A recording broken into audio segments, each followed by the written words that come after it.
You're gonna need a bigger boat.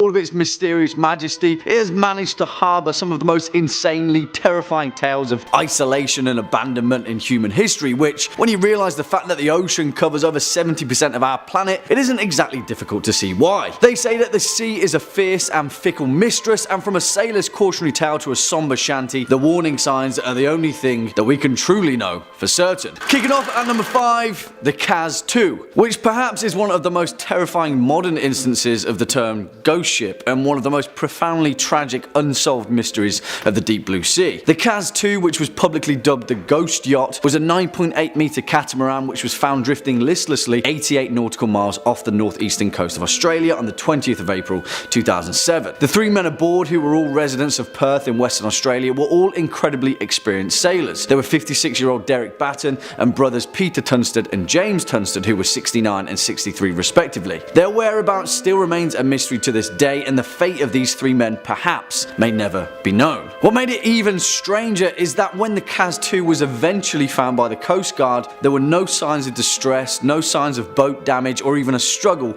between the 3 men. It was as if they just vanished out of thin air. Coffee cups were left out and all the life jackets on board remained stowed away, indicating that the trio never felt at risk. In an even more curious turn of events, rescue teams discovered video footage of the 3 men on a handheld camera, seemingly hours before they disappeared. It showed them fishing, relaxing in the sun with the motor off, and offered no clues as to how these 3 experienced sailors disappeared at sea. Although an inquiry was later drawn, no definitive conclusions were ever reached, and only theories remain about the ultimate fate of the Kaz II. Coming in at number 4, the Lady Lovibond. Of course, no list would be complete without a good old sea shanty of jilted lovers and ghostly revenge. As the legend goes, the Lady Lovibond was a schooner that is alleged to have been wrecked on the Goodwin Sands just off the southern coast of Kent on the 13th of February 1749. But if you ask any old sailor worth their salt, they'll tell you that it just so happens to have a habit of reappearing every 50 or so years as a ghost ship. As the story goes, the captain of the ship, a man named Simon Reed, had just been married to his bride Annetta and was celebrating the joyous occasion with a cruise bound for Oporto in Portugal. Now, it is high time to mention that a long-standing sailor's superstition was that back in the day it was grave bad luck to bring a woman on board, and in many ways the legend of the Lady Lovibond is a cautionary tale that exemplifies that fact. According to the tale, the ship's first mate, a man named John Rivers, was a rival for the hand of the captain's young wife, and in a jealous fit of rage he killed the crewman manning the ship's wheel and steered the vessel into the treacherous Goodwin Sands, killing absolutely everyone on board. And if you're asking me, that is a stark overreaction. But nevertheless, since that fateful day in 1749, the Lady Lovibond has been sighted on numerous occasions with an ethereal, ghostly glow, eternally bound to wander the ocean. Coming in at number 2, we have Baron Falenberg, a tale of lovers scorned, brothers bashed, and dice rolled. This pirate haunts Germany's North Sea and has been for over 600 years. Baron Falenberg was a relatively wealthy member of high society, planning to propose to the village's most beautiful maiden. Then his long-lost brother returned with newly found riches and proposed to her first. At the wedding, the Baron became so upset with his brother that he clubbed him over the head with a bottle of champagne. Classy. Naturally, the brother dropped dead. Seeing this, his bride ran away, claiming that she'd rather die than be with the Baron. Ouch. So the Baron did what any rational fratricidal maniac would do, and stabbed her in the heart. How romantic. Then he ran away to the beach, where he was accosted by a shady man on a boat. This mysterious figure invited him to the ship where he came from, which was anchored offshore a little ways out. The Baron accepted and rowed his way to the Great Grey Behemoth. Since entering, nobody has seen him disembark, and he's been at sea for centuries. The ship he boarded always seems to be heading due north, and flickers of blue flame. Some passers-by claim to have seen the Baron himself playing dice with the devil in order to take back control of his soul. Unfortunately, it appears to be very difficult to win a game of chance against the devil. An additional caveat that can be added is that there are those who will claim that the story of the Baron is also connected to a Norse ghost story. The story tells the tale of a Viking sea captain who stole a magic ring from the gods. As punishment for his crimes, he was turned into a living skeleton covered in fire, condemned to spend the rest of eternity affixed to the mast of a ghostly longship. Whether the two stories are about the same ship, it's hard to say. However, I think we can all agree that a flaming skeleton pirate is pretty badass. And finally at number 1, we have the Flying Dutchman. We saved the most well known for last. The legendary ghost ship is said to glow with ghostly light as it sails the 7 seas. It will attempt to send messages to land or to people long dead if hailed. Unfortunately, nobody really wants to hail this ship, as the sight of it is seen to be a portent of doom. Like most ghostly ships, the Dutchman can never make port and is doomed to sail the oceans forever. It's theorized that the spectral seafarer had been rounding the treacherous Cape of Good Hope when it encountered a sudden storm. The hatches were battened down and the captain swore he would push right through come hell or high water, and it turns out a little bit of both were on the menu. For his recklessness with his ship and crew, the captain was divinely punished. He was condemned to sail the seas for eternity, serving as a warning to other mariners of bad weather and the cost of hubris. Sightings of the Dutchman have been reported since the 18th century, with many notable scallywags and scurvy dogs laying eyes on the ghastly vessel. Even Prince George of Wales described seeing a ship glowing with a strange light. If you see a ship with skeletons dancing in the rigging, steer clear. It might look like fun, but the captain will try to lure other vessels onto the rocks to ensure nobody else can pass the cape. Sheesh. Remind me not to take a long sailing trip. Coming in at number 3, the SS Valencia. Now, this one's a little bit more interesting, to say the least, because it's a verified fact that the wreckage of the SS Valencia can still be seen to this day, scattered along the beach and rocky shoreline of Vancouver Island's West Coast Trail. After the ship struck a reef during a storm in 1906, the wreckage of the SS Valencia was considered to be the worst maritime disaster along the western North American coast, otherwise known as the Graveyard of the Pacific. The Valencia was a small ship, a passenger steamer that had a long history of carrying both passengers, cargo and troops, but at the time of her ruin she was operating as a tour boat, often running routes from San Francisco and up to Seattle. During the wreckage, tragically 136 souls were lost, with rescue efforts unable to access the Valencia in the ravaging storm. But our ghostly tale lies with those that tried to escape. You see, as the legend goes, in panic the crew launched all of the Valencia's lifeboats, going against the captain's orders, all of which went horribly wrong. 3 flipped on descent, dozens more capsized after reaching the water, and the last one disappeared out into the waves. Since the disaster of the SS Valencia, countless sailors and fishermen have reported sightings of these lifeboats listlessly floating upon the water during particularly calm days at sea. As some of the tales go, these lifeboats are still filled with the skeletal remains of the lost souls of the SS Valencia. Next up at number 2, the Kobenhavn. And it's quite the title really, because the Kobenhavn is considered by most to be one of the greatest maritime mysteries of the modern era, with only whispers, rumours and speculation as to its ultimate fate. Built for the Danish East Asiatic Trading Company in 1921, it was the world's largest sailing ship at the time, and primarily served as a sail training vessel for young cadets. In the eyes of many, it was the most impressive sailing ship ever built. However, as the story goes, on September 21st, 1928, the Kobenhavn departed from northern Jutland for Buenos Aires on its 10th and ultimately final voyage. A total of 75 people were aboard, and the journey was planned to span all the way to Melbourne, Australia, and then back to Europe. But tragically, as we know, it was never seen again. The thing was though, the captain of the ship, Hans Andersen, was renowned for going long periods at sea without sending any messages, and so it wasn't until nearly 6 months later that the Danish company sent a search party. No wreckage or remains have ever been found. However, following the next several years of the Kobenhavn's disappearance, there were a number of highly reputable sightings of a 5-masted ship that fit perfectly its description. In July of 1930, the crew of an Argentine freighter sighted what they referred to as a phantom ship during a gale. Their captain noted in his records that this may be the Wrath of the Copenhagen. Dozens of stories and tales have perpetuated around the ultimate fate of the Kobenhavn, but the truth is, we may never know. In all likelihood though, it's still out there, somewhere, floating on the endless tide. And finally, coming in at number 1 spot, the Seabird. And this story is the literal definition of a ghost ship and one of the most saltiest sea yarns that I've heard spun in a while. Although this one has a few more twists and turns that you may not have first seen coming. As the legend goes, in the year 1750, a vessel named the Seabird was idling off the coast of Newport Harbour in Rhode Island and had quickly attracted quite a crowd on the shore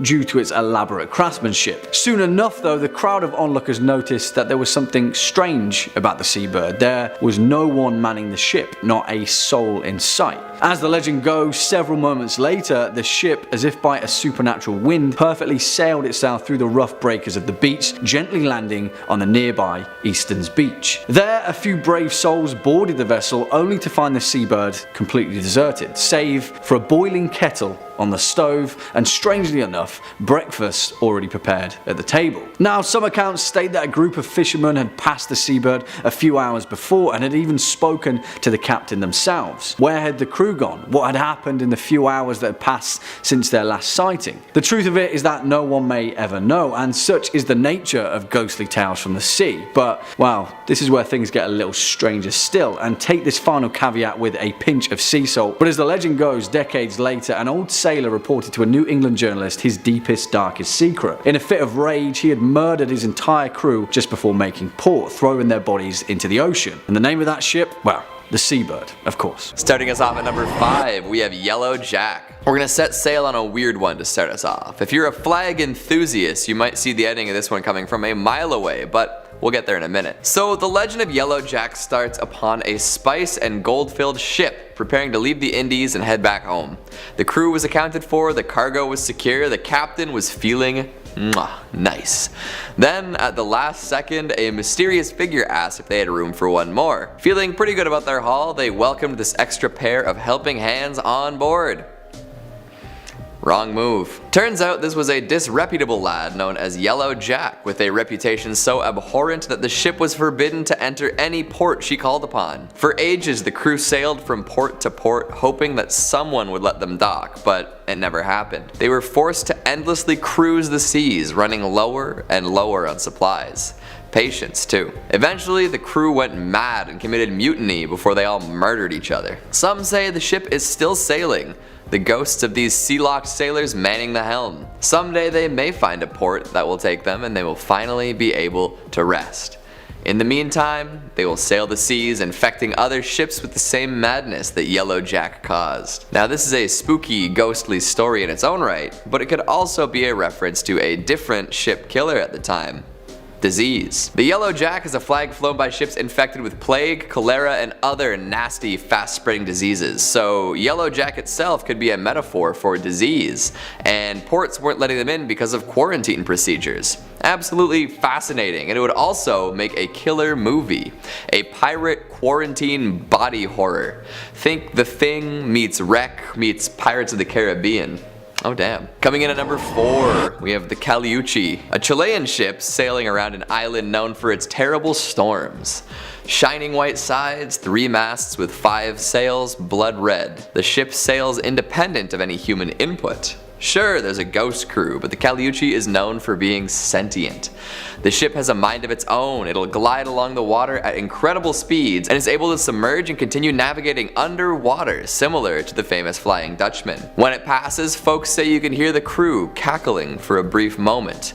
It's a ship known for the merriment of its ghostly crew. They throw parties often and hop around on one leg. The folks on board often only have one leg because the other is folded behind their back, similar to another Chilean mythological entity. To top off their strange looks and mannerisms, some crew members have backwards faces, terrifying all who lay eyes upon them. Some say the Caleuche is manned by sailors, both dead and alive, dragged from the depths and snagged off passing ships. Another legend says that the ship is piloted by the souls of the drowned, brought aboard by water spirits and granted the gift of life in exchange for their servitude. Not so sure that's a good deal, you know, life eternal, but you'll always be on a stinky ship? Maybe the parties are just that sick. Merchants who trade with Caleuche supposedly become very wealthy afterwards, and anyone who has laid eyes upon it wears a crooked smile forever. Again, interesting deal. Lots of money, crooked smile. I guess you could afford a dentist and some plastic surgery at that point. Coming in at number 3, we've got the ghost ship of the Northumberland Strait. Yes, Canadian ghost pirates. That pretty much sums up my career aspirations right there. I don't know if that means I would be pirating software related to ghosts or actually becoming a phantom upon the Northumberland Strait, but I don't really care as long as my title involves the words Canadian, ghost, and pirate. But back to the actual tale at hand. This ghost ship is said to sail when it's on fire within the Northumberland Strait. What is the Northumberland Strait? It is a body of water that separates Prince Edward Island from Nova Scotia and New Brunswick in eastern Canada. Now you all know some Canadian geography. I'm so proud of you. The story dates back over 200 years when people started reporting a beautiful schooner catching fire and being engulfed in flames as people watched from shore. Anyone who has ever attempted a rescue mission finds that the ship completely disappears before they can reach it. Apparently the ship shows up before a northeast wind, forewarning terrible storms. Some say it's just an example of St. Elmo's fire, a rare weather condition involving the ionization of air molecules in order to produce a faint glow, but those who have seen the ship ablaze say that it was much too bright to be explained away like that. The prevailing story is that a pirate made a pact with the devil to protect and hide his treasure, and in return he and his crew would sail forever on the burning ship. A pact was made as the ship was burning down and would soon sink along with the treasure. In the end, folks claim that their fate was revenge for the terrible deeds they had done in their days of piracy, like their own personal floating hell. Next up at number 3, the Mary Celeste, which in fact may very well be the world's most infamous ghost ship as well as one of the longest enduring mysteries of the Seven Seas. Built in Spencer's Island, Nova Scotia in 1861 and launched under the new name of the Mary Celeste in 1868, this merchant brigantine sailed uneventfully across the Atlantic for years as a seaworthy efficient vessel. It wasn't until her fateful voyage in 1872 where the true ghostly legend began, which has since gathered theories that vary from submarine earthquakes, water spouts, an attack by a giant squid, and even paranormal intervention. No one will truly know the ultimate fate of the Mary Celeste, with every single soul on board never being seen or heard from again, which is a terrifying thought in itself, isn't it? The Mary Celeste was discovered adrift and deserted just off the coast of the Azores Islands on December 5th, 1872. It was a Canadian vessel, the De Gratia, which found her in a disheveled but seaworthy condition under partial sail and with one lifeboat missing. The last entry in the ship's log was dated 10 days earlier, which detailed the vessel's last known location, before these mysterious, infamous events unfolded. On board was the ship's captain, Benjamin S. Briggs, his wife Sarah, and their 2-year-old daughter Sophia, and 8 seasoned crew members, all veterans of the sea. It poses the question, what dire threat did the Mary Celeste face that caused a highly experienced captain to abandon his ship? Nothing was stolen, all of the crew's possessions and cargo were exactly as they'd left them, but in all likelihood, we may never know. Swinging in at number 2, the Flying Dutchman. Of course, this legendary vessel couldn't not make this list. The ghost ship that can tragically never make port, doomed to navigate the perilous ocean for eternity. In actual fact though, the Flying Dutchman has had such an impact on nautical culture that it's easy to overlook the treacherous tale of its origin. It is thought that the legend of the Flying Dutchman first originated from the 17th century golden age of the Dutch East India Trade Company, a mega corporation that had a stranglehold monopoly on the Dutch spice trade that ran throughout the 16 and 1700s, where tale was told of a Dutch man of war that was lost just off the Cape of Good Hope. Purportedly, every soul on board perished after being ravaged by a violent tempest. The following few days, numerous other trading ships reported seeing a ghostly, ethereal vessel out in the foggy mist of the ocean, flying the exact same colours as the Dutch vessel. Since then, the Flying Dutchman has gathered notoriety as the worst omen you could ever hope for of a phantom ship that heralds the demise of an entire crew, with sightings continuing all the way into the 19th and 20th centuries. In fact, perhaps the most recognised sighting was by King George V himself during a 3-year voyage in 1881 just off the coast of Australia. He noted in his personal log that 13 people had seen the same glowing Flying Dutchman in the early hours of the morning, and later in the day the ordinary crewman who had spotted the vessel fell from the foremast and, in his words, was smashed to atoms. It's a little bit worrying, that one, eh? And finally, our number 1 spot, the Ourang Medan. And where do we even begin with the bizarre, perplexing legend of the Ourang Medan, perhaps the most terrifyingly unexplainable instances of a ghostly shipwreck in history? But, well, the leading physical theory of the Ourang Medan may be even more horrifying than it first appears. As the legend goes, at some time in June 1947, an American vessel by the name of the Silver Star picked up several distress calls from a nearby Dutch merchant ship, the Ourang Medan. A radio operator aboard the troubled vessel sent a message in Morse code. In rushed, confused dots and dashes, it read, "We float. All officers, including the captain, dead in chart room and on the bridge. Probably whole of crew dead." And then a few moments later, after even more confused dots and frantic dashes, two words came through very clearly. "I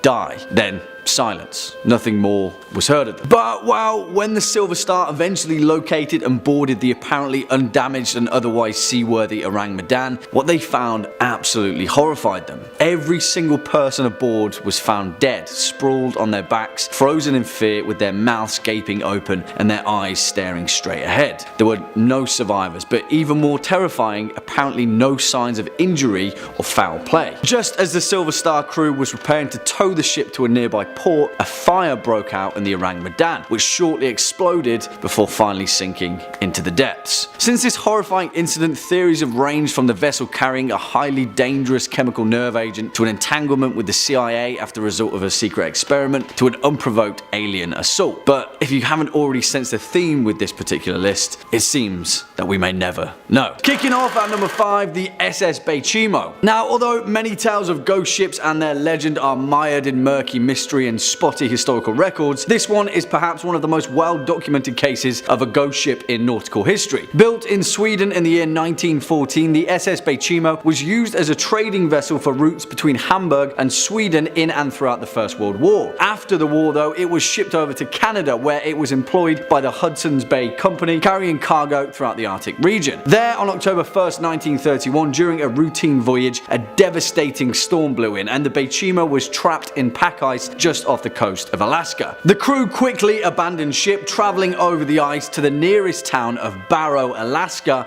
where they took shelter. Several days later, after the storm had subsided, the crew returned to retrieve their precious cargo, only to find that the SS Baychimo had disappeared. Her captain decided that she must have broken up during the storm and sunk, but a few days later, an Inuit seal hunter told the captain that he had spotted the Baychimo nearly 50 miles away from their initial position. As the story goes, the Baychimo didn't sink at all, and for several decades after her abandonment, she sailed the Arctic coast completely unmanned. In fact, the SS Baychimo was seen on numerous occasions throughout the following century, and several crews even managed to board her. In fact, the last recorded sighting was by a group of Inuit in 1969, a staggering 38 years after she was abandoned. Her ultimate fate? No one knows, but it's safe to say that somewhere out there in the frozen north, the SS Baychimo is still sailing. Next up at number 4, the Jenny. Now, this one is a little bit murkier, to say the least, and historical accounts have varied from person to person. One thing always remains the same though: if the accounts are true, then this nautical tale is perhaps one of the most bleakest and most despairing cases of a crew being lost at sea. As the story goes, the Jenny, an English schooner that set sail from its home port of the Isle of Wight in 1822, became frozen in an ice barrier just off the Drake Passage sometime in its voyage in 1823.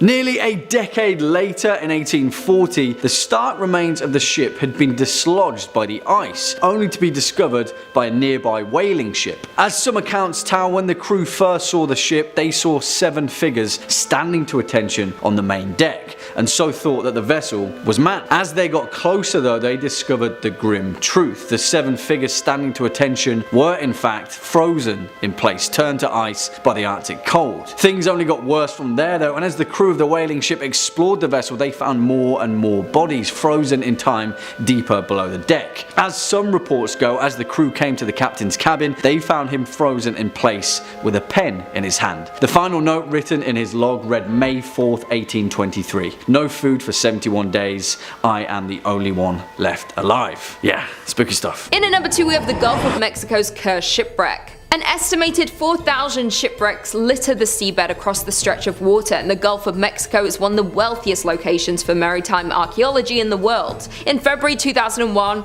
oil workers for ExxonMobil were laying some pipeline when they happened to stumble upon a shipwreck about 2,600 feet deep. After discovering the wreckage, a team was assembled to explore this mysterious ship, but nothing seemed to go right. The exploration submarine malfunctioned right as it was getting ready to go down to check out the wreck, and that was only the beginning of these mysterious mysterious malfunctions. Others include video monitors going out whenever they fired their thrusters, sonars breaking, and hydraulics going haywire with no explanation for any of these problems. After nothing working and things continuing to break, the Navy sent a researcher submarine down to investigate the wreckage, and on the way down it suddenly self-destructed, and somehow when it finally did get to the wreck, its arms were too short to reach anything. 6 months later, in July in 2002, a team working aboard the NR-1 decided to launch a robotic sub down to the wreck site, but the malfunctions continued. The second the rover entered the water, it veered to the right and went out of control. The tether had caught in the propellers, which caused the vessel to smash into the underside of the ship, and the rover was never recovered. Later in the summer of 2002, the curse would continue as a ship from Sustainable Sea Program of the NOAA offered to pick up artifacts from the site. The first time the vessel attempted to leave the dock, debris was lodged in the propeller. The second time, the propeller locked and the ship ended up in dry lock, needing repairs. Over the years, many others have tried to learn more about this wreck, but little was found, and what was found wasn't at all helpful.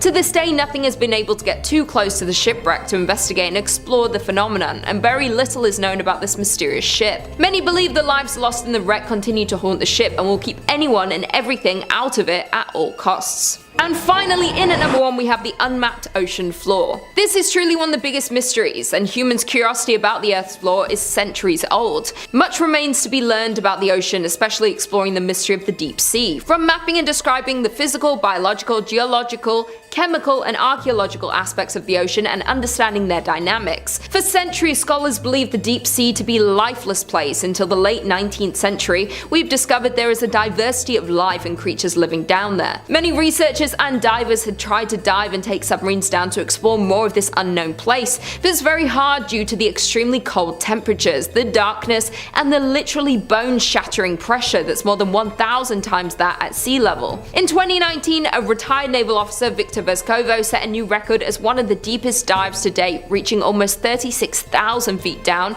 in a submarine into the deepest place on Earth, the Marianas Trench. The ocean covers more than 70% of the planet's surface, driving weather, regulating temperature, and ultimately supporting all life's organisms. Throughout history, the ocean has been a vital source of sustenance, transport, commerce, growth, and inspiration. But to this day, more than 80% of the ocean remains unmapped, unobserved, and unexplored, and it's still unknown how deep the ocean really is. Given the high degree of difficulty and cost in exploring our ocean using underwater vehicles, researchers have relied heavily on technologies such as sonar to generate maps of the seafloor, but currently less than 10% of the global ocean is mapped using modern sonar technology, and only about 35% of the United States have been mapped using modern methods. As we go deeper into the ocean floor, it's too deep for this modern technology because it's too remote and dark for this type of visual mapping. So if you go swimming in the ocean, it's very unknown of what is swimming and living below you. But scientists and researchers continue to develop technologies to unlock the many secrets of the ocean. The NOAA is working to increase our understanding of the ocean realm. Kicking off at number 5, the Caleuche. And for this first foray into these particular ghost ships that haunt the sea, we're going to be heading over to the mythologies of Chile and the many legends that have been built around its coastal landscape. One of those, according to Chilean legend, is that of the Caleuche, a large ghost ship that sails the seas of Chiloé, a small island just off the coast, where it only ever appears at night. The ship itself is said to appear as beautiful, cast in a bright white light, an enormous vessel with 3 masts and 5 sails each. It is said that when the Caleuche appears, it is always at night and always full of lights, with the sounds of a great party and a feast on board. Quickly though, it disappears, plunging back beneath the murky depths. Interestingly enough though, although this vessel is said to be similar to the Flying Dutchman, there is a boatload of mythology relating to this particular legend. One of these versions claims that the vessel is crewed by the drowned, souls lost at sea, who are brought to the ship by 3 mythological figures in Chilean legend. 2 sisters, one of them the Sirena Charlotta, a type of mermaid, and the other the Pincoya, a type of water spirit said to protect the Chilean coast. And then their brother, the Pincoy, their male counterpart, who has the body of a sea lion. It's pretty cool. Once aboard, the perished souls can resume their existence in an eternal reverie of adventure on the high seas. However, there is a much more sinister version of this legend, which states that the crew of the Caleuche instead sailed the Chiloé archipelago, luring fishermen and sailors toward it with an enchanting music to enslave them as part of their crew for eternity, where they are twisted and then contorted and put to work in their afterlife. Yeah, I'm pretty sure I prefer the first one, actually. Swinging in at number 4, the Eliza Battle. And for this one, we're pinching the parameters of the Seven Seas, and instead we're taking a look at one of the most notorious maritime disasters that, instead of on an ocean, occurred on a river. The Tombigbee River, to be precise, a stretch of water that runs between Columbus, Mississippi and Mobile, Alabama. And here we have the legend of the phantom steamboat of the Tombigbee. Back in 1852, one of the largest river steamboats constructed at the time, the Eliza Battle, was put into service between the two southern states. During one particularly cold February in the winter of 1858, after the Eliza Battle had departed the city of Columbus, the ship made its way downriver, stopping on the way at Pickensville, Gainesville, Demopolis and several other small river landings. By the time that the steamboat had left off at Demopolis though, it was filled to the rafters with passengers, and not only passengers but also over 1,200 bales of cotton to be ferried to the final stop. Now, although it roughly still remains a complete mystery, around 2 AM on March the 1st, 1858, about 30 miles downriver from Demopolis, the crew of the Eliza Battle awoke startled to discover that the cotton bales on the main deck were on fire. Flames soared and quickly engulfed the ship's hull, soon spreading out of control despite the frigid temperatures attributed to the odd, gusty evening. The boat continued onward though, the entirety of its exterior completely engulfed in flames and cut off from their lifeboats. The passengers, many of them who had awoken dressed in their night clothes, were forced to plunge into the icy river below. Now, some of them survived, mainly by floating atop the remaining cotton bales, but all in all, over 33 people lost their lives, both crew and passengers included. The Eliza Battle quickly sank beneath the water, the wreckage of which still lingers at the bottom of the Tombigbee River. It's said that on a particularly cold and windy night, the Eliza Battle will emerge from the icy fog engulfed in flames, once again a warning sign of an oncoming ill omen. RMS Lusitania. The RMS Lusitania was a British ocean liner that was sunk on May 7th, 1915 by a German U-boat 11 miles off the southern coast of Ireland. The sinking of the Lusitania presaged the United States declaration of war on Germany just 2 years later. This ocean liner currently resides 300 feet below the surface off the coast of County Cork, and during the day was the largest ship to set sail, carrying 1,960 people when it set off for what was known to be her last voyage. After being torpedoed by the German U-boat, it took just 20 minutes for the Lusitania to sink and killing 1,197 people aboard. Now, to this day there is controversy surrounding the boat, as the boat was carrying civilians from nations not embroiled in World War I, specifically Americans, and the attack in turn helped change the US opinion against Germany, according to the Lusitania resource, that is. Many historians believe that former British naval intelligence deliberately placed the boat in danger in order to drag the US into the war alongside the Brits. However, not only that, but the ship was also carrying munitions for the war effort, a detail which the British government refused to confirm until 2014, a detail which may explain the source of the mysterious explosion some survivors reported hearing after the initial torpedo strike. Now, interesting still, the wreckage of the Lusitania was bombed by the Royal Navy during World War II, and in the 1990s a Dublin diver visited the wreck, with him describing it like Swiss cheese, and that the seabed around the boat was littered with unexploded hedgehog mines. This is definitely not a place you'd want to visit. Coming in at 4, SS Andrea Doria. SS Andrea Doria was an ocean liner for the Italian line, which is most famous for sinking in 1956 when 46 people died. On July 25th of 1956, while Andrea Doria was approaching the coast of Nantucket, Massachusetts, bound for New York City, the eastbound MS Stockholm of the Swedish-American line collided with it during thick fog, in one of history's most infamous maritime disasters. The boat was top-heavy, which resulted in the Andrea Doria tilting and in turn leaving half of its lifeboats unusable. The shortage of lifeboats would of course result in significant loss of life, but thankfully the boat stayed afloat for another 11 hours following the collision. Due to this fact, 1,660 passengers and crew were rescued. However, 46 people on the ship died as a direct consequence of the collision. Now, what makes this shipwreck so interesting is that due to the luxurious appointments and initially good condition of the wreck, Andrea Doria has been a frequent target of treasure divers and is commonly referred to as the Mount Everest of scuba diving. The ship is called this simply because of the number of deaths while exploring the site. To list a few, William Edgerton in 1956, who passed away shortly after one of the valves on the breathing apparatus became partially closed. Christopher Murley and Charles J. McGurr in 1999, who both died of apparent heart attacks while preparing for the dive. William Schmolt in 2002, who died from decompression sickness. Terry DeWolf in 2008, who died during a dive on the wreck. His cause of death was never determined. And finally, Stephen Slater in 2017, who was pulled from the water unconscious and could not be revived. Ultimately, this wreck holds a lot of supernatural questions that cannot be answered, and therefore you should stay as far away from it as possible. Coming in at 3, the Mary Rose. The Mary Rose is a carrack-type warship of the English Tudor Navy of King Henry VIII. She served for 33 years and ultimately saw her last action on July 19, 1545, when she sank off the Isle of Wight. Not long after Henry ascended the throne, the Mary Rose would participate in several skirmishes against the French early in her career. However, she was kept in storage when the fighting died down. In 1545, however, the Mary Rose was taken out of retirement when the French attempted an invasion of England at Portsmouth. But during the bombardment, she went down, taking more than 300 crewmen to their deaths. What's baffling though is that no one quite knew why the Mary Rose sank. According to the museum dedicated to the warship, a retrofit may have left her too heavy to withstand an unlucky wind that caught her as she was turning.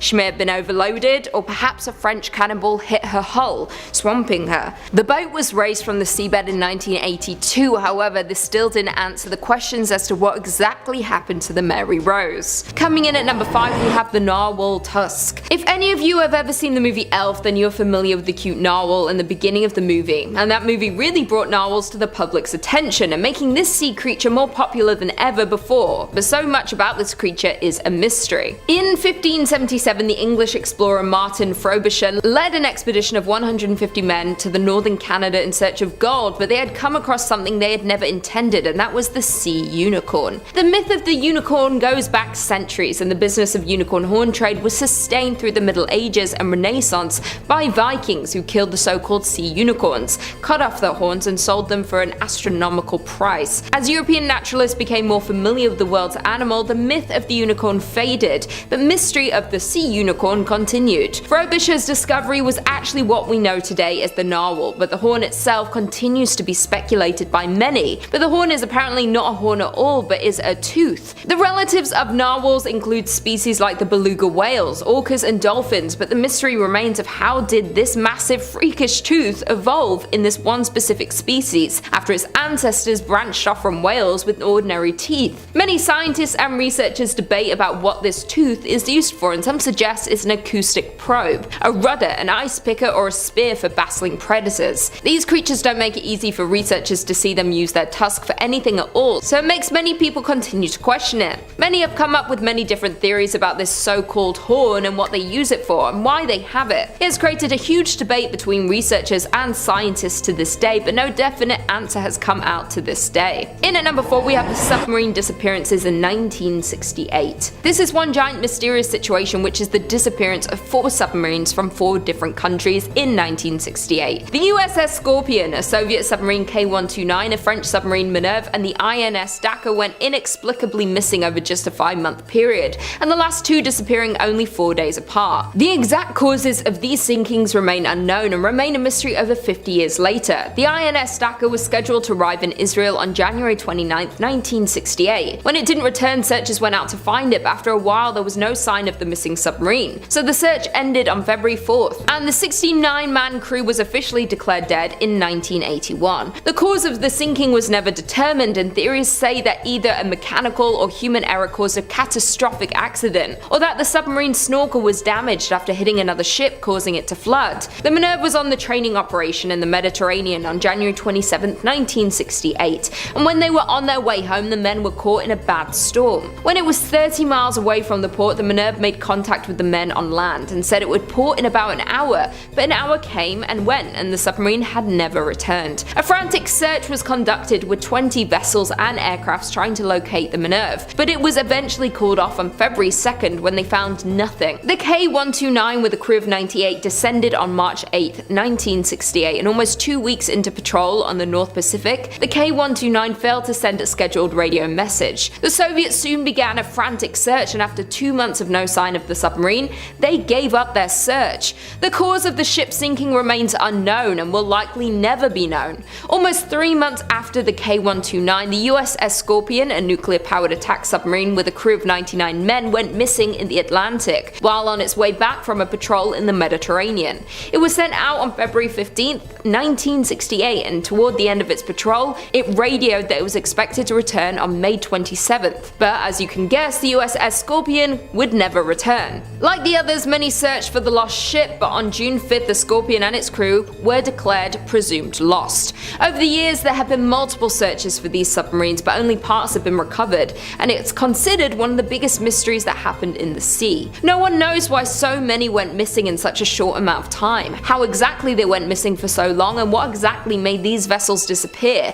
And this is a mystery we may never get the answer to. Coming in at number 3, we have the Bermuda Triangle. Named for the triangular shape of around 500,000 square miles of ocean between Miami, Bermuda, and Puerto Rico, for centuries the Bermuda Triangle has been mystified as a harrowing patch of ocean where sailors and pilots are prone to lose contact with the natural world and disappear forever. Back when Christopher Columbus first sailed the area, he claimed to see a giant ball of light in the sky that crashed into the horizon and made it glow. Soon after, all sorts of strange events happened in the area, including several boats mysteriously disappearing, and in one incident in 1945, an entire squadron of US torpedo bombers vanished into thin air due to all these weird instances, giving this place the name the Devil's Triangle. The exact number of ships and airplanes that have disappeared is not known, but it's estimated that around 50 ships and 20 planes have been victim to the Bermuda Triangle, and many of these mysterious disappearances of these ships and planes have never been recovered. Many see the Bermuda Triangle as a real phenomenon and have multiple theories to try and explain this mysterious place, and some of these theories are human error, paranormal explanations, violent weather like hurricanes, the Gulf Stream, which is a major surface current within the ocean, methane hydrates, which is a form of natural gas that causes bubbles to form around the ship and ultimately sink it without warning. All of these are only theories, and the Bermuda Triangle to this day is the most notorious sea legend of all time. Next up at number 3, the fire ship of Baie de Chaleur. Which, I mean, come on guys, that's probably the most awesome sounding title to anything on these historical lists, right? The fire ship of Baie de Chaleur sounds like something that Geralt of Rivia himself would sail down to Skellig after a summer in Toussaint, but whatever, that's by the by, because this vessel in question actually takes us over to the eternally autumnal eastern tones of New Brunswick, Canada. Now, the fire ship of Baie de Chaleur is also more commonly referred to as the Chaleur Phantom or the Phantom Ship, and it often takes the form of a series of ghost lights just before a storm, appearing as a large 3-mast galley. Now, the actual mechanics of this phenomenon are dubiously debated, and many believe it's caused to be down to either the weather phenomenon of St. Elmo's fire or an undersea release of natural gas after a patch of rotting vegetation just off the New Brunswick coast. I mean, that's a completely different story entirely, but what we're concerned with is the actual origin of the fire ship, the history of which is equal parts tragic and gruesome. As the legend goes, back in 1501, a Portuguese captain had spent a year pillaging the coast of Baie de Chaleur, capturing Mi'kmaq natives for the slave trade. However, his cutthroat agenda was miscalculated, as a year later, when he returned to the region on his second voyage, he was captured, tortured, and killed by the Mi'kmaq people in revenge for their kidnapped tribesmen. The legend didn't end there though, because a year later, the brother of the Portuguese captain sailed to the bay in search of his missing sibling, and upon seeing the same flags, the Mi'kmaq people attacked the ship, setting it ablaze whilst it was moored in the bay.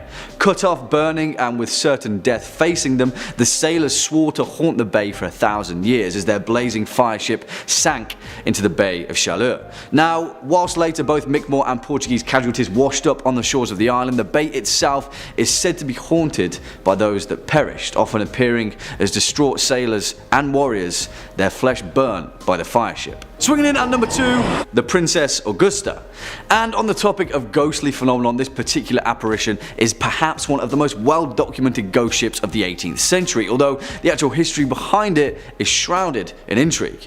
Although the folklore account of this particular vessel is based upon the historical wreck of the Princess Augusta, a ship that sailed out of Rotterdam in August 1738 under the command of Captain George Long, in more modern records it is commonly referred to as the Palatine, where the Palatine Light, the apparition in question, famously gets its name. And the reason for that is down to the nature of the ship. Alongside 14 of his crew, Captain Long's directive was to transport 240 German immigrants from the Palatinate region of the Rhineland to build a new life for themselves in Philadelphia. However, we know that this is the tale of a ghost ship, and from the offset, their vessel was afflicted with some terribly tragic luck. Not long after passing through the Atlantic, the Princess Augusta's water supply was contaminated, causing a fever and flux to spread through the ship, killing 200 of its passengers, half the crew, and the captain himself. The ship's first mate, Andrew Brooke, quickly took command as the survivors leapt out of the frying pan and into the fire, getting hit by severe storms that pushed the ship far off course to the north. They then endured 3 months of extreme weather and dwindling supplies, when eventually they emerged shipwrecked in Block Island, not far from Rhode Island. Here the tale splits, but one thing is certain: Andrew Brooke, the first mate and commanding captain, took what remained of his crew and rowed ashore without once looking back at the cursed ship. It is said that some of the passengers survived, aided by the Block Islanders, but little to nothing is known about those that survived the entire voyage. As the legend goes, the Princess Augusta was set alight from the coast in the dead of night, pushed out to sea to burn and then disappear. At night, they say that if you listen closely, you can hear the screams of those that didn't make it back to shore. And finally, coming in at our number 1 spot, the Duke of Danzig. And for our most terrifying ghost ship on this list, of course it has to be a brutal and bloodthirsty pirate ship, a privateer that plundered her way across the Caribbean, notoriously in the name of her royal namesake, the Duke of Danzig. This ship's seafaring career was relatively quiet for the first few years of service, mainly acting as more of a letter of marque, a deterrent more so than a private man of war. However, her fate quickly changed after changing command and sailing under the French captain Francois Ourang Medan. Now, his intentions were to sail and plunder his way across the 7 seas, and plunder he did from Liverpool to Barbados, capturing and scuttling more ships than he could count on his way. However, despite being a vessel of the French Empire, strangely enough, sometime after late June 1812, the Duke of Danzig just disappeared, although there are several records catching a glimpse of her around Canada, but she was never seen again. After the last mention of her, it was thought that she'd been destroyed by a tropical cyclone or sunk in the night after an encounter with a British frigate. However, as the legend goes, that was not the last of the Duke of Danzig. After the golden age of piracy had been sated, a captain by the name of Napoleon Gallois relayed his records of a French frigate encountering the wreck of the Duke of Danzig drifting listlessly at sea.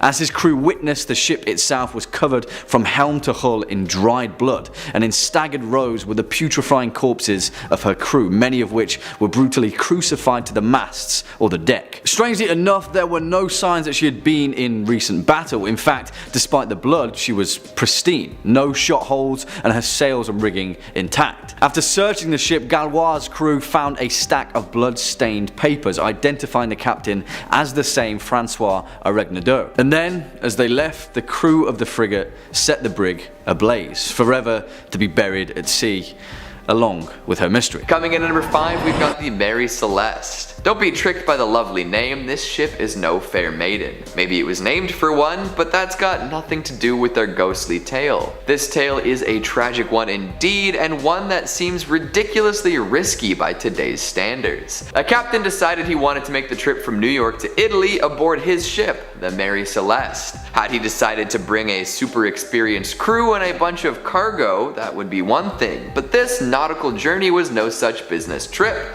Instead, he decided to bring his wife, 2-year-old daughter, and a crew of 7. That's a small group of people for such an extensive journey, especially when bringing one's family along. But everyone boarded the ship regardless and headed out to sea. Their journey should have been about a month, but they never arrived in Italy.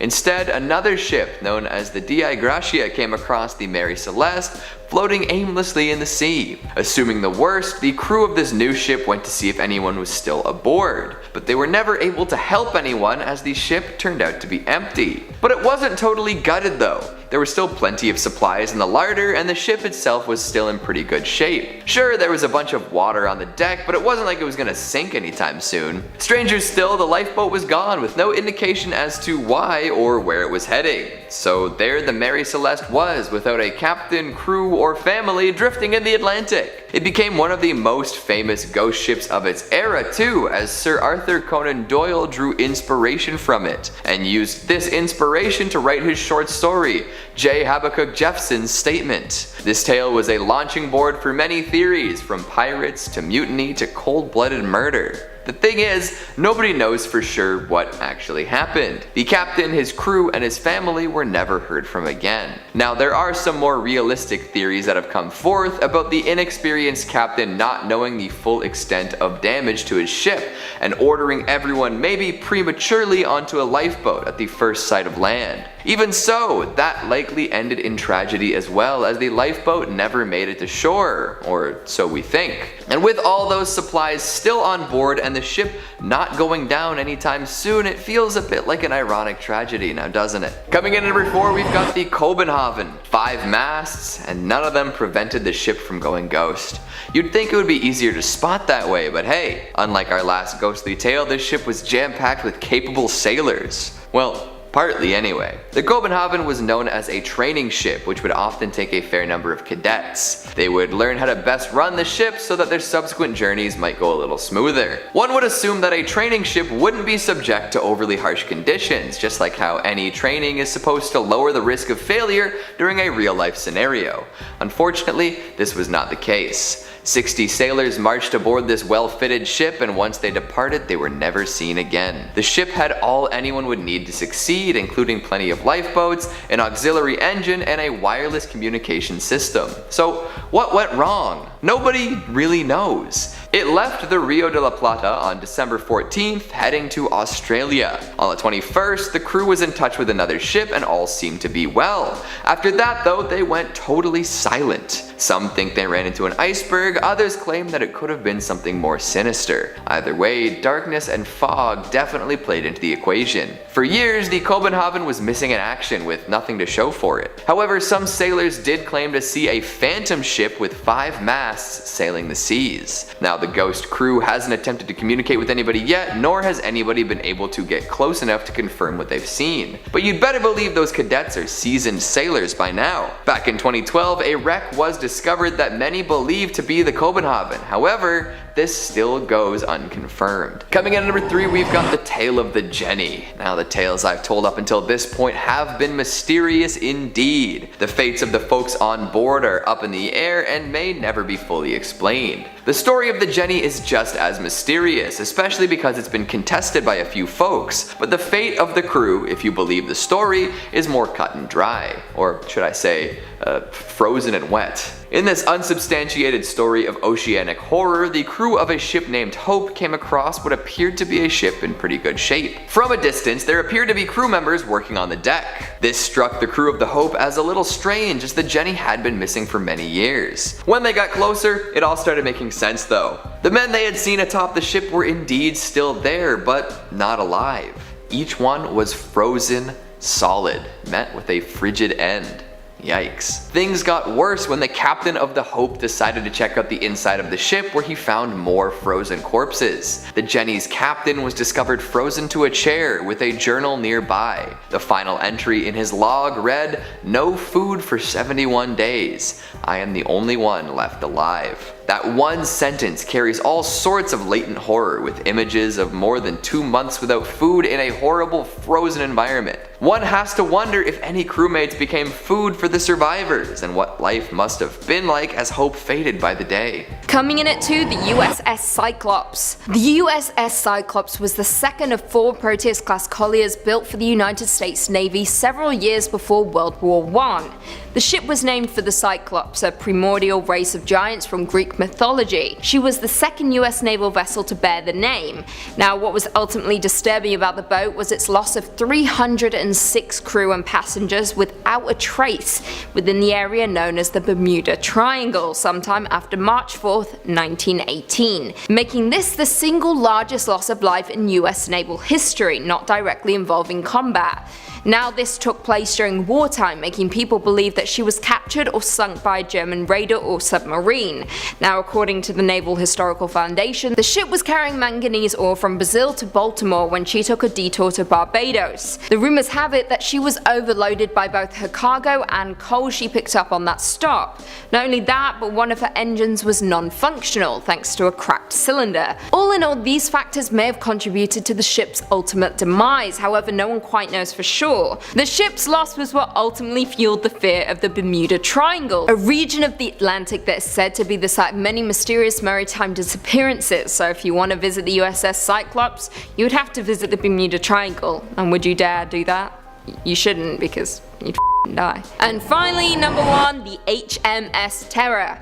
The HMS Terror was a specialized warship and a newly developed bomb vessel constructed by the Royal Navy all the way back in 1813. However, she was later converted into a polar exploration ship 2 decades later and participated in George Back's Arctic expedition of 1836 to 1837, the Ross expedition of 1839 to 1843, and Sir John Franklin's ill-fated attempt to force a northwest passage in 1845, during which was lost with all hands along with the HMS Arabus. However, on September 12, 2016, HMS Terror was located in Nunavut's Terror Bay off the southwest coast of King William Island. The wreck was found 57 miles south of the location where the ship was reported abandoned, and 31 miles from the wreck of the HMS Arabus, which was discovered in 2014.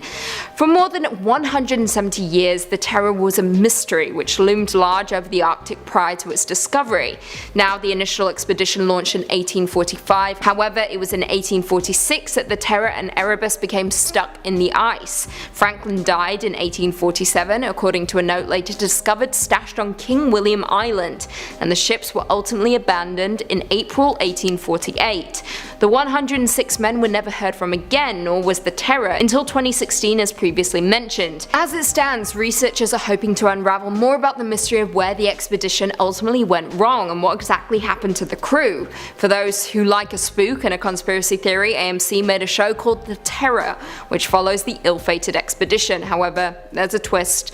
It is emotional but absolutely terrifying, and is perhaps one of the best shows I've watched in a long time. Give it a watch, you won't be disappointed. Number 5. The Octavius. The Octavius became more than just a legend in 1775 when a whaling ship named the Herald found it aimlessly drifting off the coast of Greenland. The scary part? With all of its crew frozen dead by the Arctic cold's mist and winds.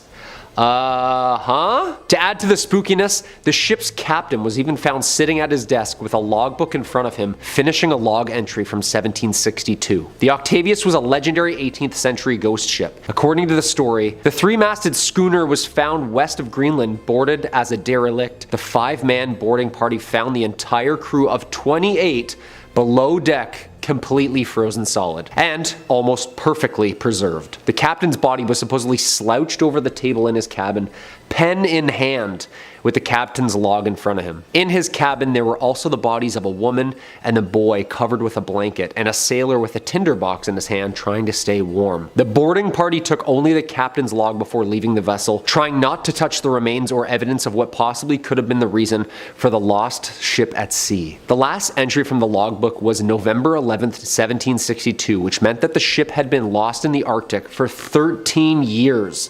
Can you imagine? 13 years of just traveling the Arctic, sailing slowly while frozen bodies lay still on board as a ghost ship? Yo, that's just like terrifying, okay? Like seeing a ghost ship sail up beside you from the fog, crystallized in frozen ice with the horrors that lay below the deck. Very sad, but also very scary, you know? Number 4, the SS Valencia. Side note, if you like what we do here, make sure you always Hulk smash that like button or throw a comment down below. It really helps the channel out. Let us know what other ghost ships you know of, and I'll check them out for a part 2 or maybe even a part 3. Speaking of more ghost ships, the SS Valencia is one of the creepier ship stories. Pulling up and finding a completely abandoned ship is scary enough. Those are people's lives lost. It's scary stuff. The SS Valencia was an American iron-hulled passenger steamer built for service in 1882 by William Cramp and Sons. It did many things. In 1897, the Valencia was attacked by a Spanish cruiser, Reina Mercedes, just off the Guantanamo Bay in Cuba. They tried to sink her, but nope, She was built strong, and she survived. A year later, she became a passenger liner for the US West Coast, where she served in the Spanish-American War as a troop ship during the conflict. Eventually, after her service, the Valencia was wrecked off of Cape Beale, the west coast of Vancouver Island, British Columbia, on January 22, 1906, as her sinking unfortunately took 100 passengers with her. Some classify the wreck of the Valencia as the worst maritime disaster in, quote, the graveyard of the Pacific, which is a famously known treacherous area off the southwest coast of Vancouver Island. That's a horrible nickname for a shallow area also, right? Like, the graveyard? That's horrible. 6 months after the sinking, a local fisherman and his wife reported seeing a lifeboat with 8 skeletons in a nearby sea cave at the shoreline of Pachena Bay. The cave was reported to be around 200 feet deep. There was no definite explanation for the lifeboat's presence in the cave, but due to the dangerous seas outside the cave's mouth, the lifeboat along with its human remains couldn't be recovered. Local fishermen similarly report lifeboats being rowed by skeletons of the Valencia's victims just offshore as well. Most famous sighting was a rescue ship named the Topeka. Some observers on board, who were survivors of the just sunken Valencia, claimed, while sailing home with the survivors, a ship approached from the fog, and the ship passing was the just sank Valencia. The crew on board apparently now all skeletons. Yo, I'm getting the Curse of the Black Pearl vibes right now, are you? Like, that's scary. Coming in number 2, we've got the Baron Falenberg. Here's a general rule for life. Don't kill your brother and his bride. If you can't abide by that, maybe you deserve to be carted out to a ghost ship and doomed to roam the waters until time immemorial. The good Baron was unable to follow this seemingly simple rule and ended up in a less than savory position. The story goes like this. One day, after being missing for quite a while, Baron Falenberg's brother returned home. Folks were quite pleased with his return, and the brother proposed marriage to a lovely young maiden the Baron himself was interested in. At their wedding feast, the Baron lost his temper and cracked his sibling over the head with a bottle, killing him. The bride-to-be was terrified and ran off, but the Baron pursued her to confess his love. This didn't go over very well, and the woman told the Baron that she'd rather be dead than be with him. A very literal man, the Baron interpreted this dramatic retort as a request, and he stabbed her. Realizing the grave mistake he'd made, the Baron fled to the beach, where he found a man with a dinghy waiting. This man told the Baron that the captain was waiting for him and rowed out to a much larger ship off the shore. From there, the Baron boarded the ship, and for the past half a millennium, he's remained on board. This ship always seems to be heading north, flickering with blue flame and filled with skeletal sailors. And finally at number 1, we've got the Palatine. Forget the Block Island sound, we're talking about the Block Island light. If you ever find yourself around Rhode Island between Christmas and New Year's, take a look across the water at night. It's said you might see an old ship blazing against the darkness. There are many stories about where this ship came from, and none have been officially confirmed. Some say that the crew had come down with a terrible illness and the captain would not let them go to shore. Others say that folks from Rhode Island lured the ship to the shoals in order to take what they could from it, killing the remaining passengers. And then there's the alternate version where the locals actually rescued the folks on board and nursed them back to health. So why is the ship on fire in the ghostly apparitions then? Well, apparently a woman was left on the island by the ship and eventually came to be known as a witch. She got her revenge on the vessel by imagining it on fire and cursing it for leaving her alone. This idea became more popular, and now the story involves a flaming ship. Coming in number 5, we've got the MS Antonia Graza. What better way to kick off a list about ghost ships than with the vessel from the movie Ghost Ship? Folks really love this one and come out in droves to sing its praises whenever possible. It's easy to understand why, too. With an absolutely brutal opening sequence and plenty of phantom fun aboard a wicked Italian ocean liner, there's a little something for everyone. The mystery behind the ship's fate is a fascinating one too, revealed over the course of the flick to great effect. See, all we really know about this ghost ship at the beginning is that there's some sort of tampering that caused the entirety of the crew and passengers to be sliced in half by a very tense wire. The only survivor was a young girl, as she was too short to be whipped in twain. Well, she survived the initial disaster, but being alone on a ship in the middle of the sea doesn't bode well for anyone. Decades later, a salvaged tugboat comes across the ghost ship and decides to give it a whirl. Upon boarding, they discover an enormous bounty of gold bars stars, and an even more impressive collection of wayward spirits. They meet all sorts of ghosts who give them wishy-washy answers on what happened to them, all while some tugboat crew members are lured to untimely deaths by tricky spirits. Uh-oh. This ghost ship keeps getting, well, more ghastly. It's a mystery right up until the very end, and even then there's more to discover. It's more than just ghosts aboard this ship, there are demons and soul collectors aboard as well. And if you think that's the end of it, well, I've got some news for you.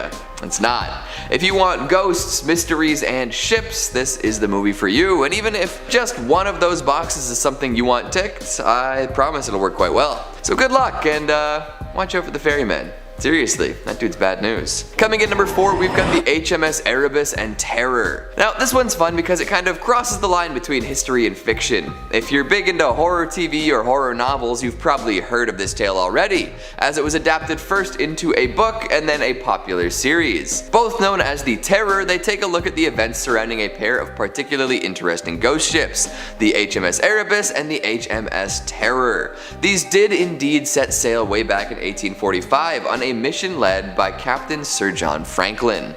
They were meant to explore the last unnavigated bits of the Northwest Passage to see if there was anything to be learned from the magnetic data up there. Unfortunately, both ships became trapped in ice in what one day would be Nunavut. Not ideal, right? Well, some theorize that the deadly cold and lack of supplies were only the beginning of these sailors' problems. There are many possibilities and variables when you put over 100 men on a couple of ships stuck in a frozen wasteland, and for many years, nobody truly knew what their fates were.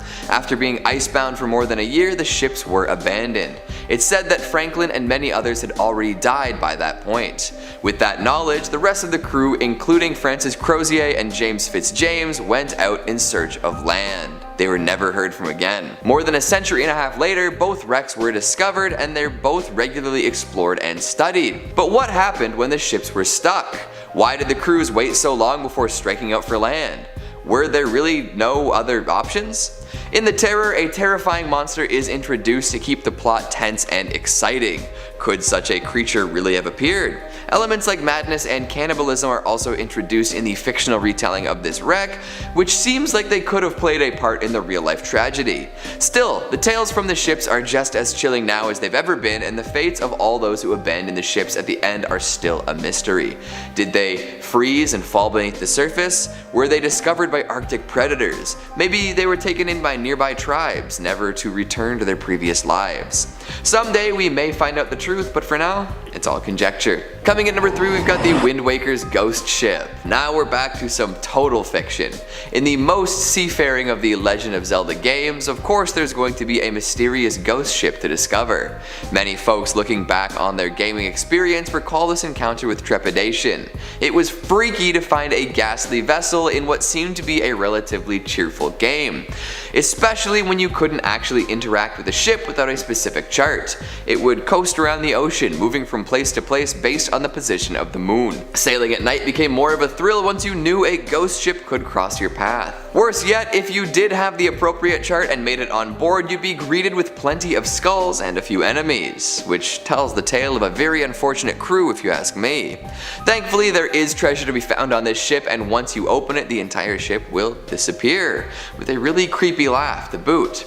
Unbeknownst to the treasure seeker, they'll end up unconscious on their boat afterwards. How'd they get there? Who did those skulls belong to? Where did the boat go?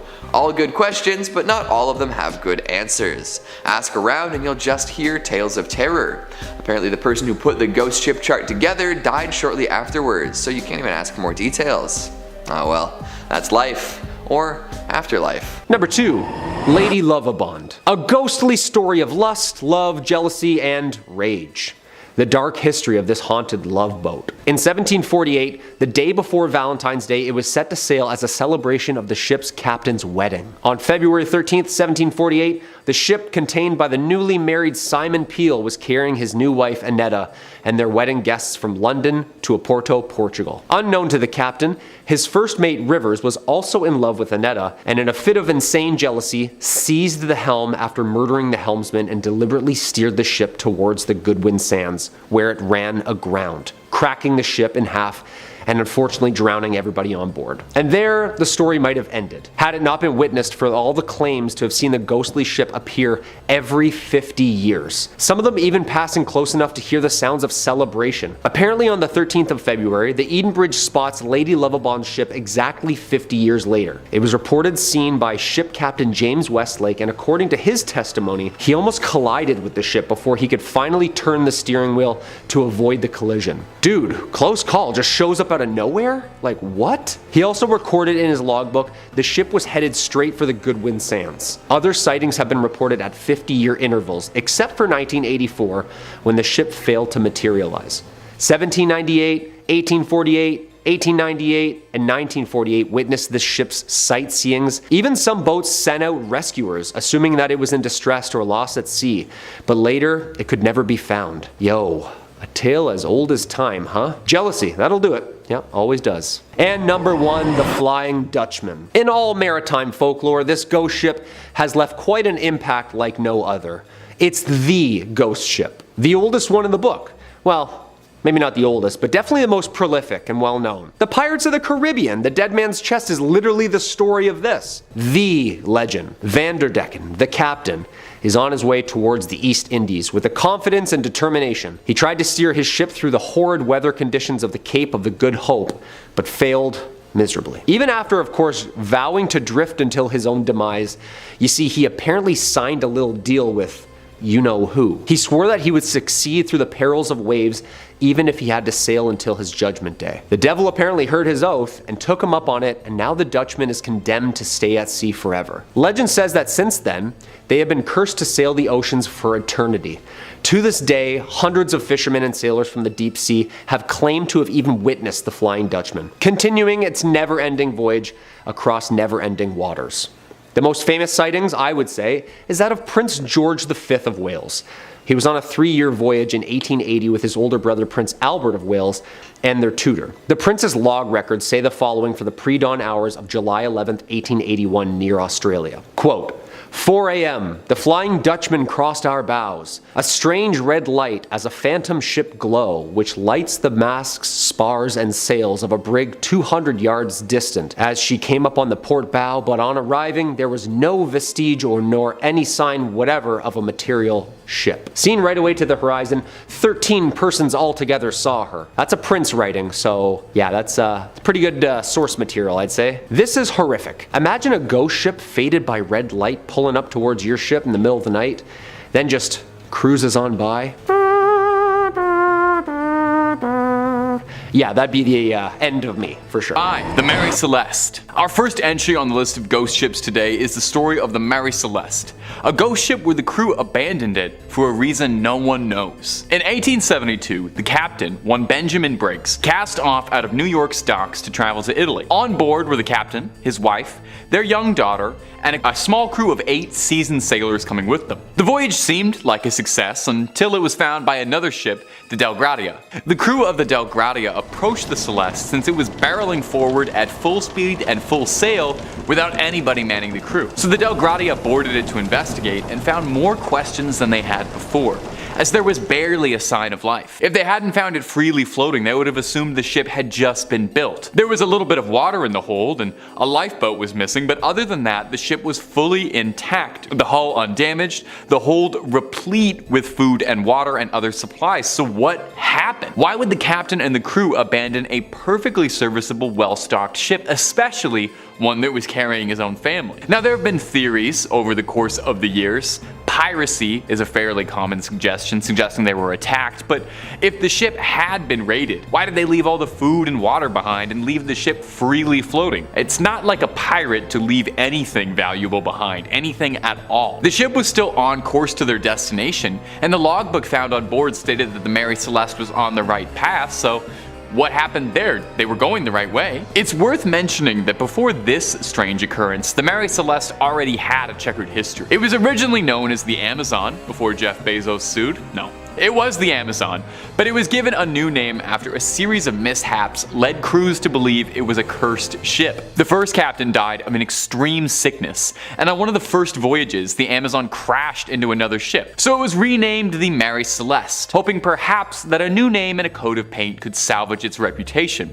If only that was the case. The Celeste was recovered and sailed a few more years before being run down for insurance purposes, and to date, no one knows what ever became of Benjamin Briggs and his crew. And if you're looking for more ghost stories, not necessarily nautical, but ghost stories of any variety, Top 5 Scary has loads of that and then some. We've got just about everything freaky you can think of. So click on through and hit subscribe. Please make sure you hit that bell. But would you kindly do that at the end of this video, because I got way more stories about haunted ships coming up for you right now. Let's get back into it. Number 4, the Jenny. Way back in the era of exploration, when ships sailed across the sea, the South Pole was one of the most treacherous passes an explorer could make, and countless sailors sailed their last expedition around the Antarctic. One such ship is a small schooner called the Jenny. Now, we really don't know much about this ship, the purpose of its original mission, really even who was sailing on it. What we know of the Jenny comes from the post-mortem, when it was found discovered by a whaling ship in the year 1860. The Hope was sailing through when it spotted a battered schooner, beaten but somehow still sailing around, passing narrowly through the gap between two icebergs. The crew of the Hope closed in. This was quite an odd sight. They recognized the English flag atop the mast and assumed the ship was in grave danger and needed immediate assistance, so they sailed on forward. They saw 7 men standing on the deck, although they looked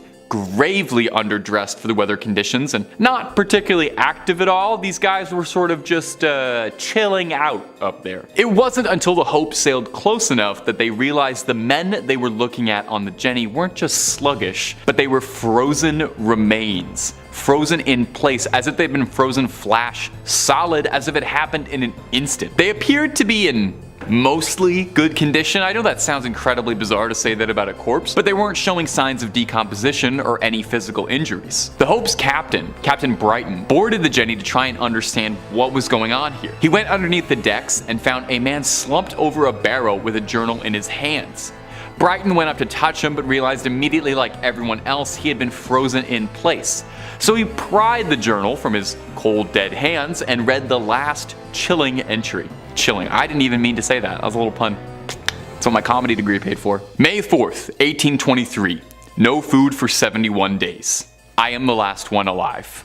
If the log was to be believed, then that would mean the crew had been sailing as corpses aimlessly for decades, as if not a day had passed.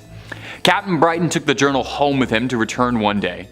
And tragically, the wife of the Jenny's captain was found dead in the bedroom cabin alongside the ship's dog. The Hope sailed off with nothing more than the journal and left the Jenny floating across the frozen water, where she may still be to this day, or perhaps she's plunged deep beneath the water. Wherever she is, I hope those men found some peace and hopefully some food. Number 3, the Ourang Medan. That's a fun name.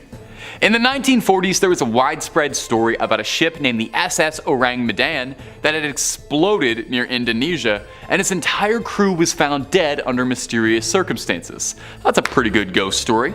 And like any good ghost story, there's a number of variants depending on who's heard what. Some claim that the Medan was attacked by a boarding party of rabid pirates, modern-day buccaneers. Others claim that it was smuggling dangerous secret chemicals that poisoned the crew and caused the ship to explode. And of course, we're on Top 5 Scary. I love wild speculation, so I'll say I think aliens did it, and who are you to tell me I'm wrong? It could be something paranormal.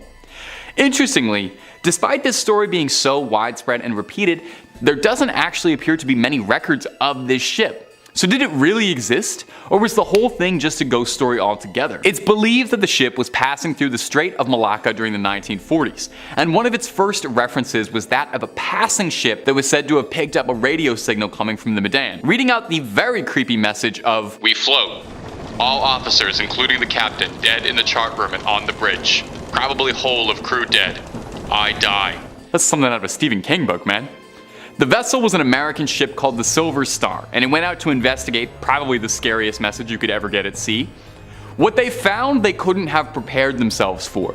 The entire crew was dead with, I quote, "teeth bared, with their upturned faces to the sun, staring as if in fear.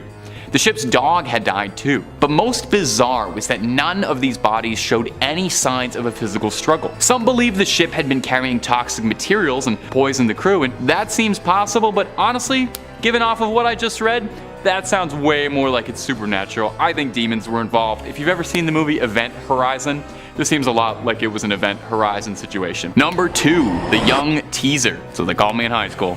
Unlike a lot of other ships on this list that had served as merchant vessels, the Young Teaser, true to its name, was a bit of a wild card rebel as far as ships go, and was a notorious pirate schooner flying the Black Flag and was famous for its speeds. The Young Teaser had made a name for itself as a dangerous ship around Mahone Bay, notable for several successful raids, which is a lot easier said than done. I don't know if you've ever tried to board an enemy ship, it's very complicated. A whole lot wrong can happen on the ocean, and in the year of 1813, the Teaser had met a match it couldn't outplay, when it was cornered by a Nova Scotian officer by the name of Sir John Sherbrooke. Sherbrooke was a decorated military officer. He was a veteran of the War of 1812 and was looking to continue his path of glory, get another medal on the chest, by capturing the Teaser and its crew and bringing them back to the crown to face justice for years of plundering. Sherbrooke was ready to board the Teaser, but he noticed that a privateer aboard it had already begun lighting their own ship on fire. Instead, the pirates had chosen to go up in flames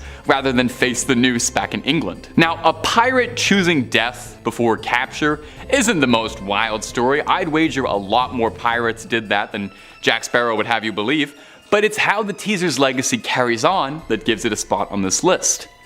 Ask a Nova Scotian around the bay and they might tell you one of their more famous ghost stories, that on June 27th of every year, the otherwise peaceful Mahone Bay is overcome by fog, smoke, and the curdling screams of the damned crew whose souls are still trapped in the bay. They say on a real foggy night you can see the burning ship still sailing through. Some people even saying they see spectral sailors hanging off the riggings. Some boaters say that they see the ship charging towards them as if it was still marauding out and about, only when it's about to crash into another ship, it vanishes into thin air, leaving behind a cloud of smoke and fog in its place as if it was never there. And number 1, the Carol Deering. Now, we've been talking about ghost ships this whole video, and weird things that have happened to ships, ships going missing, but we've yet to bring up my favorite anomalous triangle outside of Bermuda. So let's fix that, eh?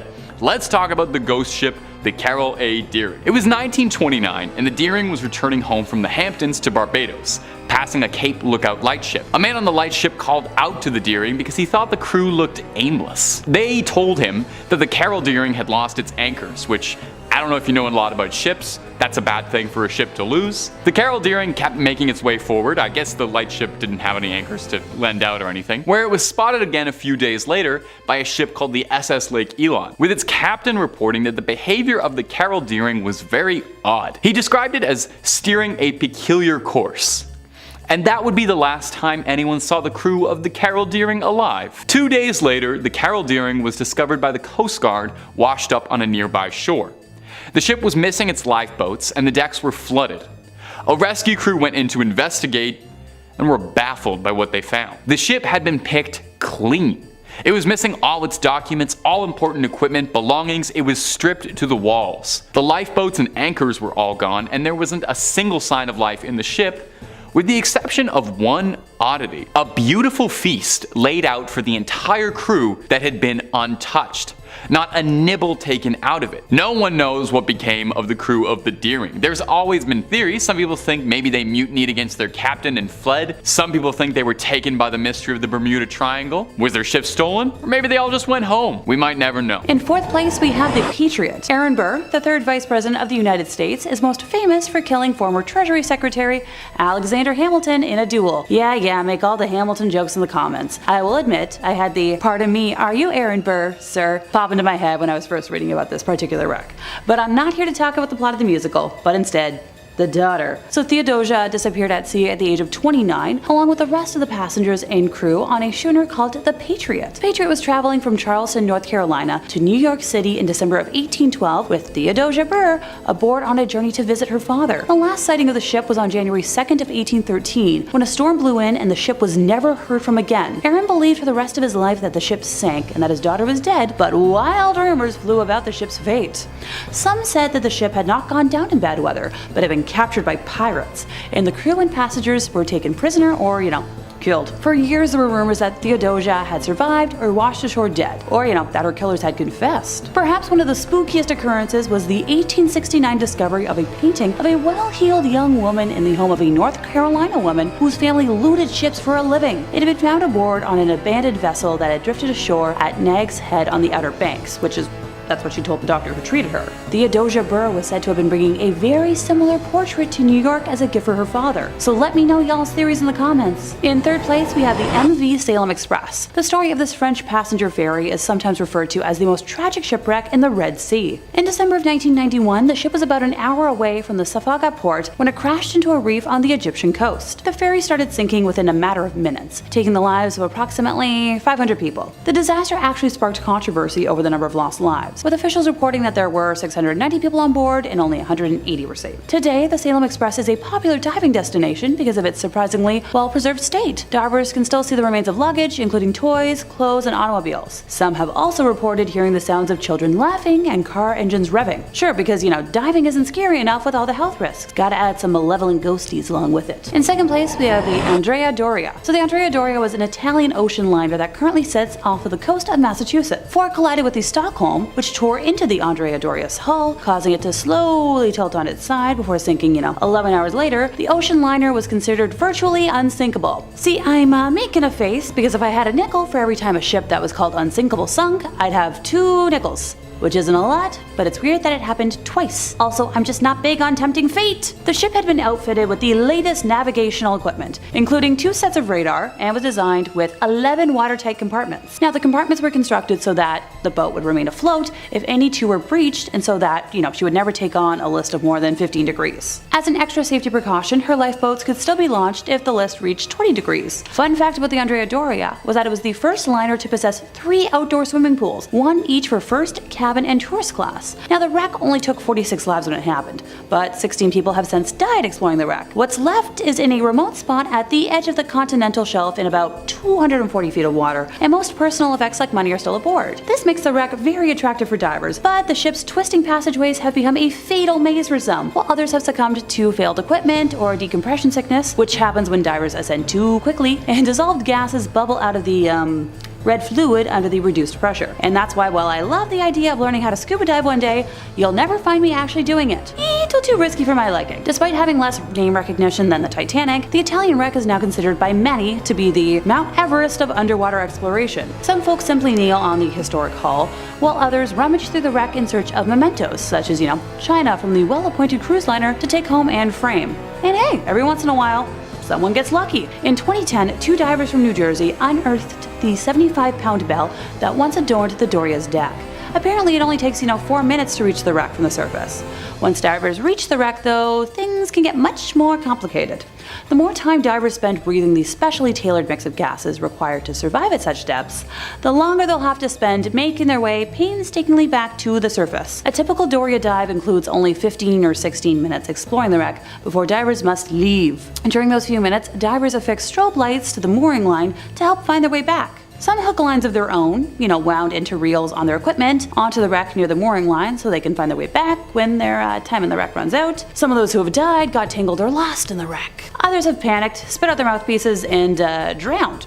No big. A big part of the danger is the depth and the risk of nitrogen narcosis, which once again is a condition that can occur below 100 feet, in which too much nitrogen builds up in that red little fluid, causing a level of impaired thinking that is often compared to alcohol intoxication. In first place, we have the Hunley. The Civil War submarine, the H.L. Hunley, is a ship that managed to sink not once, not twice, but 3 times. Look, I'm all for recycling, but with that kind of track record, someone should have clued in after, the second time. When the precious kitty known as Unsinkable Sam survived more than 2 wrecks, someone eventually decided to keep him on land and avoid, cursing further ships. Those who ignore history are doomed to repeat it. Just saying. First demonstrated in 1863, the ship is famous as one of the initial forays into developing combat submarines.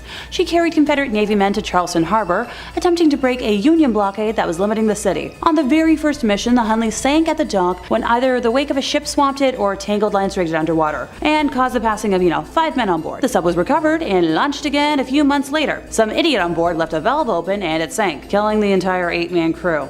The back-to-back disasters did not dissuade the Confederate Navy, though. Sure, I guess we can chalk the second incident up to human error, but the vibes I'm getting are off. The ship was found modified and put back in service for a February 1864 mission in which it sunk the USS Housatonic, killing 5. And, it would turn out to be a deadly mission for the Hunley's crew. The sub and all aboard were never heard from again until 1995, when a team of wreck hunters rediscovered it, with all 8 crew members inside. And in 2000, the wreck was raised. To this day, no one knows what doomed the Hunley's final mission. She may have been crippled by her own torpedo, or trapped by ill-favored tides, leaving the crew to die of asphyxia when their air ran out.